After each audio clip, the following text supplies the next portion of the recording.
రైట్గా విశాఖలో వివిధ సంస్థల ప్రతినిధులతో సీఎం చంద్రబాబు వరుస భేటీలు నిర్వహించారు.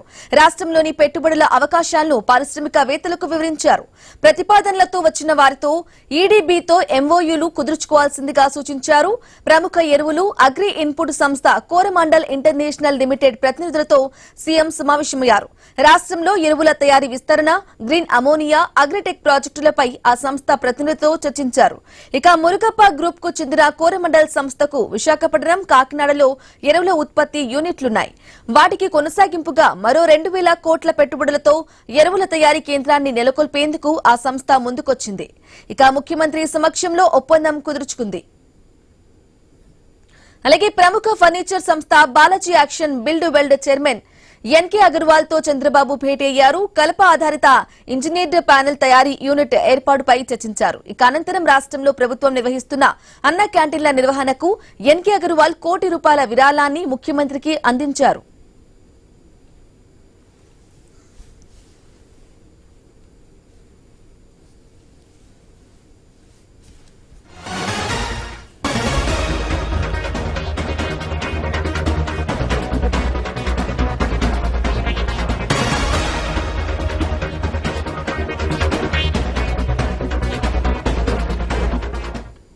రైట్గా విశాఖ ఆర్థిక రాజధాని అని సమైక్య రాష్ట్రంలోనే చెప్పామని సీఎం చంద్రబాబు తెలిపారు. విశాఖను నెంబర్ 1 నగరంగా తయారు చేస్తామని చెప్పారు. ఉపాధి కల్పనే ప్రభుత్వ మొదటి ప్రాధాన్యమని సీఎం అన్నారు. విశాఖకు గూగుల్ తీసుకొచ్చామని, గ్లోబల్ ఎకనామిక్ హబ్ గా విశాఖ అభివృద్ధి చెందేలా ప్రణాళిక చేస్తున్నట్లు చంద్రబాబు తెలిపారు. సంబంధించి కలెక్టర్స్ కూడా ప్రత్యేకంగా పిలిచాం. కలెక్టర్స్ అందరూ ఉన్నారు. కలెక్టర్స్ అందరికీ ఈ కార్యక్రమానికి వచ్చినటువంటి ఈ రీజన్కి సంబంధించిన ప్రముఖులందరికీ కూడా పేరు పేరున మనస్ఫూర్తిగా నమస్కారాలు, అభినందనలు, శుభాభినందనలు. ఒక వండర్ఫుల్ ఎక్స్పీరియన్స్ కోసం మనం అందరం ఇక్కడ సమావేశమయ్యాం. మనం అందరూ కూడా ఒకసారి చూస్తే విశాఖపట్నం అనగానే అందరూ కూడా అక్నాలెడ్జ్ చేస్తాం one of the best place అని. కానీ ఈ బెస్ట్ ప్లేస్ ఎప్పటి నుంచో ఇట్లనే ఉంది. దుబాయ్ చూస్తే ఒక డెజర్ట్ మన కళ్ళ ముందని నేను చూశాను. రోజు రోజుకు ఆ దుబాయ్ వాళ్ళు ఏ విధంగా విజువలైజ్ చేశారు, ఎట్లా అభివృద్ధి చేశారంటే ఒక డెజర్ట్ ని ఒక హెవెన్ గా తయారు చేసే పరిస్థితికి వచ్చారు. వాళ్ళకుండే వనరులు మీరు చూస్తే అక్కడ ఒక ఏమీ లేనిది ఇక్కడ ఒక చిన్న పోర్ట్ కట్టారు. ఆ పోర్ట్ని అంచెలుగా పెంచుకుంటూ వెళ్లారు. అదే సమయంలో ఒక ఎయిర్పోర్ట్ కట్టి ఆ ఎయిర్పోర్ట్కి ఎయిర్లైన్స్ ఆపరేషన్ మొదలుపెట్టారు. ఈ రెండు కూడా మీరు చూస్తే దానికి కావాల్సిన ఎకో సిస్టమ్ క్రియేట్ చేస్తూ ఈరోజు ఒక్క దుబాయ్లో 1,50,000 రూములు ఉన్నాయి. మన విశాఖపట్నంలో ఎత్తుకొన్నాం ఈ రూముల కోసం, ఈ ఈవెంట్ కోసం. కానీ ఒక 10,000 రూములు రావాలని చెప్పి అనుకుంటున్నాం. నాకు ఏమాత్రం అనుమానం లేదు, రాబోయే రోజుల్లో Visakhapatnam alone to start with Subrahmanyam గారు 10,000 అన్నారు. కానీ నా ఆలోచన మాత్రం కనీసం 25,000 కేసు ఇక్కడ రావాలి టు స్టార్ట్ విత్. అప్పుడే ఇది గేమ్ చేంజర్ అవుతుంది. నెంబర్ ఆఫ్ హోటల్స్ కానీ, టూరిజం కానీ ఇవన్నీ రావాల్సిన అవసరం ఉంది. అదే మరి చాలా ప్రాంతాల్లో మీరు చూస్తే ఈవెన్ సింగపూర్ ఒక ఫిషర్మెన్ విలేజ్ ఈరోజు one of the most liveable సిటీగా తయారు చేయగలిగారు.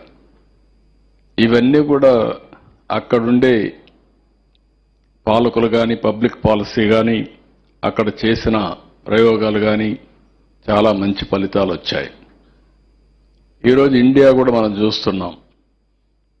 నరేంద్ర మోడీ గారు ప్రధానమంత్రి గారు అయిన తర్వాత 11 సంవత్సరాల్లో 11వ ప్లేసులో ఉండే ఆర్థిక వ్యవస్థ 4వ అతి లార్జ్ ఎకానమీకి వచ్చాం.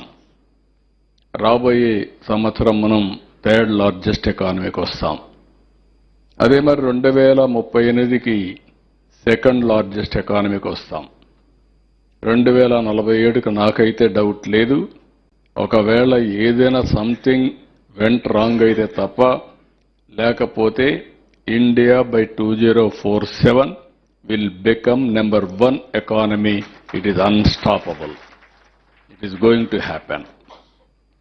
అదే సమయంలో 25 సంవత్సరాల కంటే ముందు ఒక పబ్లిక్ పాలసీ, ఒక విజన్ ఇచ్చాం. ఒక ఇంటికి ఒక ఐటీ ప్రొఫెషనల్ ఉండాలి, పిల్లల్ని బాగా చదివించామని చెప్పి ఒక కాల్ ఇస్తే 25 సంవత్సరాల్లో వచ్చిన ట్రాన్స్ఫర్మేషన్ మీరు చూస్తే ప్రపంచం అంతా కూడా భారతీయులు వెళ్ళారు. అందులో అగ్రస్థానంలో తెలుగు వాళ్ళు ఉన్నారు. ఏ దేశానికి పోయినా హైయెస్ట్ పర్ క్యాపిటా ఇన్కమ్ ఎవరంటే దానికి చిరునామాగా తెలుగు వాళ్ళు తయారయ్యే పరిస్థితికి వచ్చారు. ఇది మన కళ్ళ ముందర కనపడొస్తుంది. 420 అని కూడా మాట్లాడారు. ఎందుకంటే ఈ సందర్భాల్లో ఒకసారి రివ్యూ చేసుకుంటే ఆ రోజు తయారు చేసిన vision first time in India తయారు చేశాం. ఈరోజు మీరు చూస్తే హైదరాబాద్ అయితే మోస్ట్ లివబుల్ సిటీ. హైదరాబాద్ వెనక్కిపోతే చాలామంది ఆ వెస్టర్న్ సైడ్, అది చాలామంది అన్నారు వాస్తు ప్రకారం ఈస్ట్లో కానీ నార్త్ ఈస్ట్లో కానీ డెవలప్ అవుతుంది, కానీ ఎప్పుడు కూడా వెస్ట్ లేకపోదని చెప్పంటే సరే మీరే చూస్తారని చెప్పాం. మొత్తం అడవులవి. మొన్న కూడా ఎల్లంటి సుబ్రహ్మణ్యం గారు చెప్తున్నారు, ఆ రోజు ఉన్నటువంటి చీఫ్ అయితే అక్కడ హైటెక్ సిటీ ముందుకొచ్చి కట్టాడు.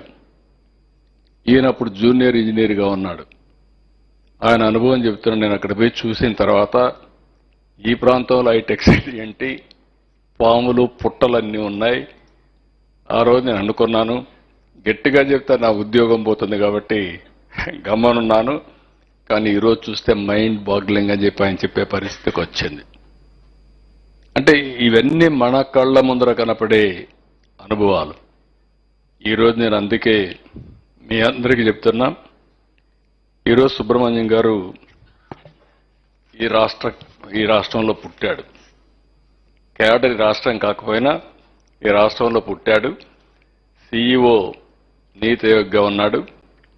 ఈరోజు గవర్నమెంట్ ఆఫ్ ఇండియా ఒక నిర్ణయం తీసుకొని ఒక 4 సిటీలకి విజన్ తయారు చేయమని పెట్టుకొని ముంబై మెట్రోపాలిటన్ రీజియన్, సూరత్, వారణాసి ఇప్పుడు స్టార్ట్